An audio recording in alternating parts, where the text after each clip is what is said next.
Right, ಸಂಪರ್ಕದಲ್ಲಿ ವೀರೇಂದ್ರ. ಎರಡನೇ top story ಕಡೆಗೆ ಗಮನ ಕೊಡೋ ಸಮಯ.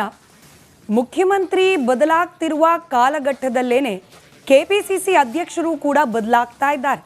ಎಲ್ಲ ಕಡೆ ಕೆಪಿಸಿಸಿಗೆ ಸತೀಶ್ ಜಾರಕಿಹೊಳಿ ಅವರೇ ಬರ್ತಾರೆ ಅನ್ನೋ ಮಾತು ಲೋಕಾಭಿರಾಮ ಆಗಿದ್ರು ಕೂಡ ಸ್ವತಃ ಸತೀಶ್ ಹಾಕಿರೋ ಪಟ್ಟು ಕೆಲ ಹಿರಿಯರ ಹಿರಿತನದ ಗುಟ್ಟು ಹೈಕಮಾಂಡ್ ನಿರ್ಧಾರಕ್ಕೆ ಪೆಟ್ಟು ಕೊಟ್ಟಿದೆ ಅನ್ನೋದು ಒಳನೋಟದ ಮೂಲಕ ರಟ್ಟಾಗ್ತಿದೆ.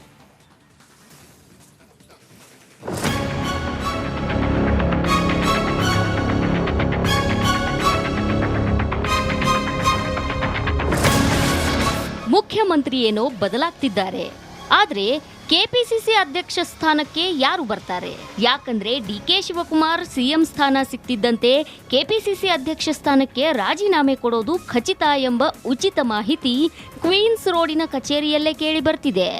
ಅಲ್ಲೇ ಪಕ್ಕದಲ್ಲಿರೋ ವಾಲ್ಮೀಕಿ ನಿಗಮದ ಒಳಗೆ ದೊಡ್ಡ ಚೇರಲ್ಲಿ ಕೂತವರು ಕೆಪಿಸಿಸಿ ಅಧ್ಯಕ್ಷ ಸ್ಥಾನಕ್ಕೆ ಜಾರಕಿಹೊಳಿ ಸಾಹೇಬ್ರು ಬರ್ತಾರೆ ಅಂತ ಹೊಡೆದ ಡಂಗುರದ ಸದ್ದು ಲೋಕೋಪಯೋಗಿ ಕಚೇರಿವರೆಗೂ ಕೇಳಿಸಿದೆ. ಹಾಗೆ ಕೇಳಿಸಿದ್ದೇ ತಡ ಎಚ್ಚೆತ್ತ ಸತೀಶ್ ಜಾರಕಿಹೊಳಿ ಕೆಪಿಸಿಸಿಗೆ ಬರಬೇಕು ಅಂದ್ರೆ ನಂದೊಂದು ಕಂಡೀಷನ್ ಇದೆ ಅಂತ ದಿಲ್ಲಿಗೆ ಫೋನ್ ಮಾಡಿದ್ದು, ಫೋನ್ ಕದ್ದಾಲಿಕೆ ಆಗದಿದ್ರೂ ಸಹ ಮಾಹಿತಿ ಮಾತ್ರ ಅದ್ಹೇಗೋ ಸೋರಿಕೆಯಾಗಿದೆ.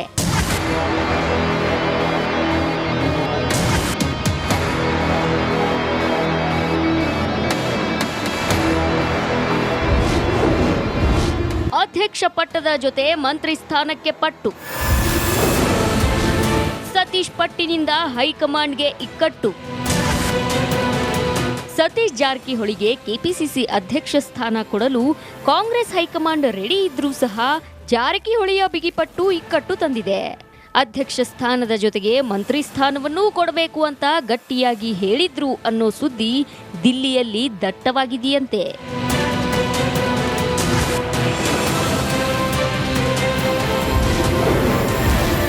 ಸತೀಶ್ ಬೇಡಿಕೆಗೆ ಸಿದ್ಧ ಹಿರಿಯರ ಬೇಸರ. ಪಕ್ಷದ ಜವಾಬ್ದಾರಿ ಕೊಟ್ರೂ ಸಾಕೆಂಬ ಅವಸರ.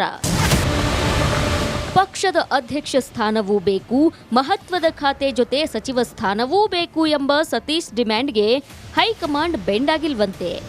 ಯಾಕಂದ್ರೆ ನಮಗೆ ಈ ಸರ್ಕಾರದಲ್ಲಿ ಸಚಿವ ಸ್ಥಾನ ಬೇಡ, ಪಕ್ಷದ ಅಧ್ಯಕ್ಷ ಸ್ಥಾನ ಒಂದೇ ಕೊಟ್ರೂ ನಾವು ನಿಭಾಯಿಸೋಕೆ ಸಿದ್ಧ ಅಂತ ಸಿದ್ದರಾಮಯ್ಯ ಅಕ್ಕಪಕ್ಕದಲ್ಲಿರೋ ಸಚಿವರೇ ಸತೀಶ್ಗೆ ಗುದ್ದು ಕೊಟ್ಟಿದ್ದು ಸದ್ದಿಲ್ಲದೆ ಸುದ್ದಿಯಾಗಿದೆ.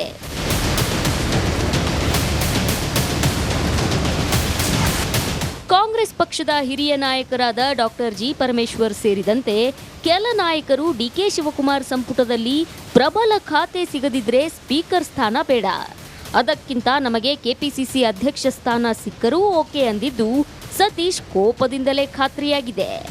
ಹೀಗಾಗಿ ಸದ್ಯ ಸತೀಶ್ ಮನವೊಲಿಕೆ ಹೈಕಮಾಂಡ್ಗೂ ಕಗ್ಗಂಟಾಗಿದೆ ಅನ್ನೋದು ದಿಲ್ಲಿಯಲ್ಲಿ ನಮ್ಮ ಒಳನೋಟಕ್ಕೆ ಕಂಡ ಇಣುಕು ನೋಟ. ವೀರೇಂದ್ರ ಉಪ್ಪುಂದ, ರಿಪಬ್ಲಿಕ್ ಕನ್ನಡ. ಡೀಟೇಲ್ಸ್ ನಮ್ಮ ಪ್ರತಿನಿಧಿ ವೀರೇಂದ್ರ ನೀಡ್ತಾ ಹೋಗ್ತಾರೆ. ವೀರೇಂದ್ರ, ಬರ್ತಿರುವ ಮಾಹಿತಿ ಸರಿಯಾಗೇ ಇದ್ರೆ ಸತೀಶ್ ಜಾರಕಿಹೊಳಿ ಅವರ ಡಿಮಾಂಡ್ನಲ್ಲೂ ಕೂಡ ಏನು ಆಶ್ಚರ್ಯ ಇಲ್ಲ. ಡಿ ಕೆ ಶಿವಕುಮಾರ್ ಅವರು ಕೆಪಿಸಿಸಿ ಅಧ್ಯಕ್ಷರು ಆಗಿದ್ರು, ಉಪಮುಖ್ಯಮಂತ್ರಿನೂ ಆಗಿದ್ರು, ಅದರ ಜೊತೆಯಲ್ಲಿ ಎರಡು ಪ್ರಬಲ ಖಾತೆಗಳನ್ನ ಕೂಡ ಇಟ್ಕೊಂಡಿದ್ರು. ಅವ್ರಿಗೆ ಇಷ್ಟು ಕೊಡ್ತೀರಿ ಅಂತಂದ್ರೆ ನನಗೆ ಕೆಪಿಸಿಸಿ ಪ್ಲಸ್ ಸಚಿವ ಸ್ಥಾನ, ವೈ ನಾಟ್? ಸರಿ ಇದೆ ಡಿಮ್ಯಾಂಡು ಅಂತ. ಡಿಮ್ಯಾಂಡ್ 100ಕ್ಕೆ 100 ಸರಿ ಇದೆ ಸ್ಮಿತಾ. ಆದರೆ 100 ಜನ ಮಿನಿಸ್ಟರ್ ಮಾಡ್ಲಿಕ್ಕೆ ಆಗಲ್ವಲ್ಲ, ನಮ್ಮ ಸಂವಿಧಾನ ಅದಕ್ಕೆ ಅವಕಾಶ ಕೊಡಲ್ಲ. ಏನಾಗಿದೆ, 2003ರಲ್ಲಿ ನಮ್ಮ ಸಂವಿಧಾನಕ್ಕೆ ಒಂದು ತಿದ್ದುಪಡಿ ತಂದರು, 91ನೇ ತಿದ್ದುಪಡಿ. ಅದರಿಂದ ನಾವು ಸಂವಿಧಾನದ ವಿಧಿ 164(1)A ಅನ್ನುವಂಥದ್ದು ಒಂದಿದೆ. ಅದರಲ್ಲಿ ಏನಿದೆ ಗೊತ್ತಾ, ರಾಜ್ಯದ ಒಟ್ಟು ಶಾಸಕರು ಎಷ್ಟಿರ್ತಾರೋ ಆ ಒಟ್ಟು ಶಾಸಕರ ಸಂಖ್ಯೆಯ 15%, ಶೇಕಡ 15%, 15% ಮಾತ್ರ ಮಿನಿಸ್ಟರ್ ಇರ್ಬೋದು. ಅಂದರೆ ಎಷ್ಟಾಗುತ್ತೆ, 224ರಲ್ಲಿ 15% ಅಂದರೆ ಎಷ್ಟಾಯಿತು, 33.6, ಅಂದರೆ 34 ಮಿನಿಸ್ಟರ್ಸ್ ಇನ್ಕ್ಲೂಡಿಂಗ್ ಚೀಫ್ ಮಿನಿಸ್ಟರ್. 34 ಜನ ಮಾತ್ರ ಸಾಧ್ಯ.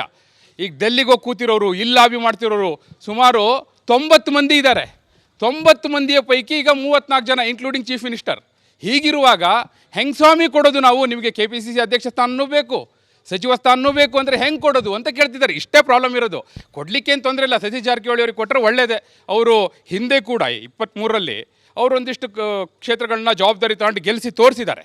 ಹೀಗಿರುವಾಗ ಸುಮಾರು 15 ಕ್ಷೇತ್ರ ಅವ್ರು ತೊಗೊಂಡಿದ್ರು, 14 ಗೆದ್ದಿರೋದ್ರಲ್ಲಿ ಹೀಗಾಗಿ ಅವ್ರು ಕೇಳೋ ಡಿಮ್ಯಾಂಡ್ ಇವರು 100% ರೈಟ್, ಕೇಳೋ ಡಿಮ್ಯಾಂಡ್ ಸರಿ ಇದೆ, ಆದರೆ ಅವಕಾಶ ಎಷ್ಟಿದೆ ಈ ಹಿನ್ನೆಲೆಯಲ್ಲಿ ನೋಡಿ ಅದು ಸಾಧ್ಯ ಆಗಲ್ಲ ಅಂತಿದ್ದಾರೆ. ಮತ್ತೇನಾಗ್ತಿದೆ ಗೊತ್ತಾ, ಅದಕ್ಕೆ ಅವರು ನನಗೆ 2 ಕೊಡಿ ಅಂತ ಕೇಳ್ತಿದ್ರೆ ಎಷ್ಟೋ ಜನ ಹಿರಿಯ ಸಚಿವರು, ನಾಗಲೇ ಹೇಳಿದ್ನಲ್ಲ ಪರಮೇಶ್ವರ್ ಅವರು, ನನಗೆ ಹಣಕಾಸು ಖಾತೆ DCM ಕೊಡಲ್ಲ ಅನ್ನೋದಾದರೆ ಬರೀ KPCC ಅಧ್ಯಕ್ಷನ ಮಾಡಿ ಸಾಕು, ಅದನ್ನೇ ನೋಡ್ಕೊಂಡಿರ್ತೀನಿ ಅಂತ ಹೇಳಲಿಕ್ಕೆ ರೆಡಿ ಇದ್ದಾರಲ್ಲ.